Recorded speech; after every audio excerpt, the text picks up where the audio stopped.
Буын ауруларына арналған керемет рецепттер. Жақпа май. 0,5 ыл ерітілген жылы балға 1 ас қасық құрғақ қыша мен 3 ас қасық ерітілген қойдың құйрық майы дұрыс май қосыңыз. Ауырған жерлерге жағып, орап қойыңыз, таңға дейін қалдырыңыз. Бұл процедураны 2 апта бойы үзбей қайталаңыз. Шай.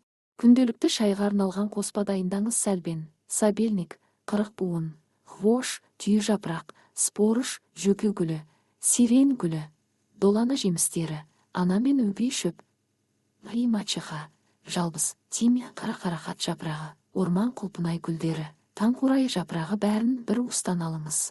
Шайды әдеттегідей демдеп 1-2 ас қасық қоспаны шайникке салып балмен ішіңіз.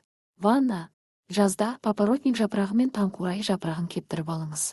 Ваннаға арналған қайнатпа дайындау үшін 2 стакан құрғақ қоспаны 5 литр суға қайнатыңыз.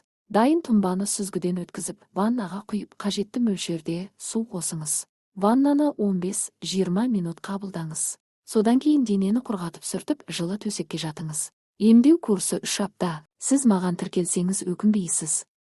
Мен тек пайдалы және керемет ақпараттар айтатын боламын.